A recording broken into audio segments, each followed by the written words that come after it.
హాస్టల్లో మామూలుగా మెనూ అనేది ఎలాంటి జీవో సర్క్యులర్ ఏవీ లేకుండా గవర్నమెంట్ పర్మిషన్ లేకుండా ఏడీ మా డిపార్ట్మెంట్ వార్డెన్లు కలిసి 4 హాస్టళ్ళకి మెనూ అనేది అమలు చేశారు. ఫస్ట్ మా హాస్టల్లోనే స్టార్ట్ చేయడం జరిగింది. దాని విషయంలో మేము స్ట్రైక్ చేయడం జరుగుతుంది.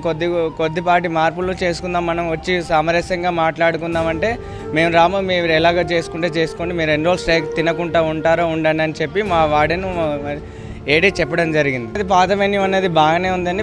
ఎందుకంటే ఈచ్ వన్ క్యాండిడేట్కి మనకు 850 వస్తుంది. చీప్గా 530లో వచ్చేటట్టే అది వాళ్ళు కుదిరించారు సార్ మెన్యూ అనేది.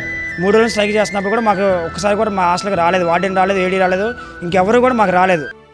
ఇది హైదరాబాద్ మెహదీపట్నం నానల్ నగరంలోని అందుల వసతి గృహం విద్యార్థుల కోస. కనీస మౌలిక సదుపాయాలను గాలికొదిలేసిన అధికారులు ఇటీవల విద్యార్థుల భోజన మెనూను మార్చేశారు. దీనికి నిరసనగా 3 రోజులుగా 159 మంది విద్యార్థులు ఆందోళన చేస్తున్నా కళ్లున్న అధికారులకు విద్యార్థుల కష్టాలు కనిపించలేదు. కనీస హక్కుల కోసం తిండి మానేసి పోరాడుతున్నా ఎవ్వరూ స్పందించలేదు.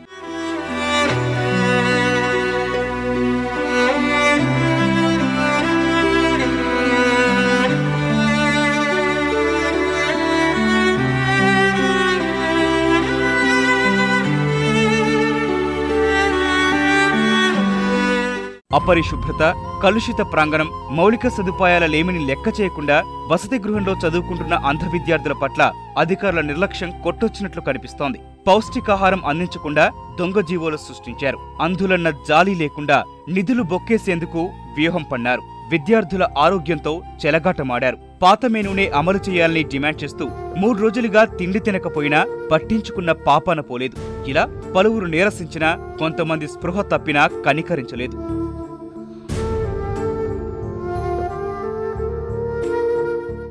ఈ కొత్త జీవో గవర్నమెంట్ అని చెప్పి దీని మీద స్టాంప్ లేదు, సిగ్నేచర్స్ ఎవరు లేవు సార్. దానివల్ల ఇబ్బంది ఏంటంటే సార్ మార్నింగ్ మాకు మామూలుగా రావాల్సింది పాలు రావాలి, ఆ టైంలో టీ వస్తుంది, 7 పూటలు పండు రావాల్సింది, ఇక్కడ పండ్లు ఏం లేవు. ఏంటంటే ఇప్పుడు మాకు హాస్టల్లో దాదాపు ఇవాళకి 3 డేస్ అంటే 9 పూటలు అన్నం ఇప్పుడు బంద్ ఉంది. అందుకని కొంచెం నాకు ఉంటే ఫస్ట్ ఆరోగ్యం బాగాలేదు సార్, బీపీ డౌన్ అయ్యి అడ్డపడిపోయాయి సార్.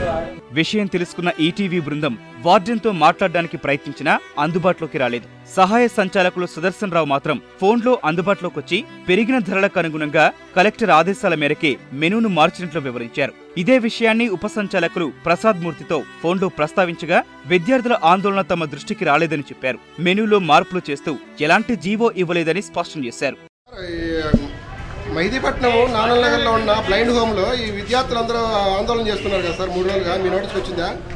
నా నోటీస్ రాలేదండి సార్. నేను తప్పకుండా కనుక్కుంటానండి ఎందుకు అట్లాగా అయింది ఏంటి అనేది. సార్ మీరు మెనూ మాత్రమే ఏమైనా జీవో ఇచ్చారా?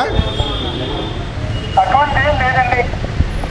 మరి జీవో ఇచ్చి జీవో కొత్త ఒకటి క్రియేట్ చేసి అలా చూపిస్తున్నారు, జీవో వచ్చింది గవర్నమెంట్ నుంచి మెనూ మార్చామని.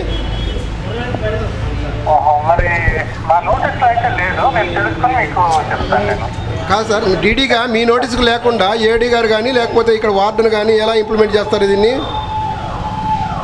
మరి ఇది నా నోటీస్ కంటే మరి నేను కూడా కొత్త వచ్చాను, బట్ ఎనీవే నేను కనుక్కుంటాను తప్పకుండా. ఉన్నతాధికారులు ఇప్పటికైనా స్పందించి విద్యార్థులకు మంచి భోజనం అందించాల్సిన అవసరం ఉంది. అలాగే వసతి గృహంలో మౌలిక సదుపాయాల కల్పన, సహాయ సిబ్బంది నియామకంతో పాటు అన్ని సమస్యలను వెంటనే పరిష్కరించాలని విద్యార్థులు కోరుతున్నారు.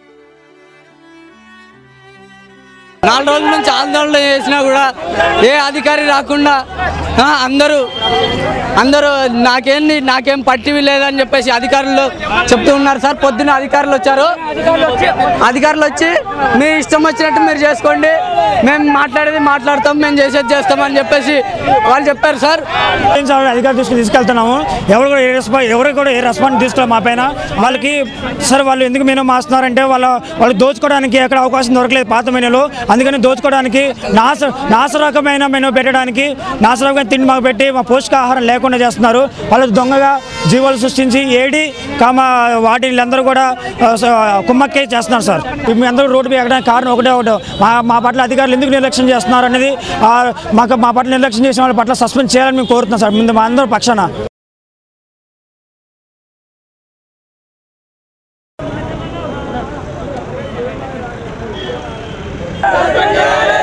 అంటే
పోలీసులు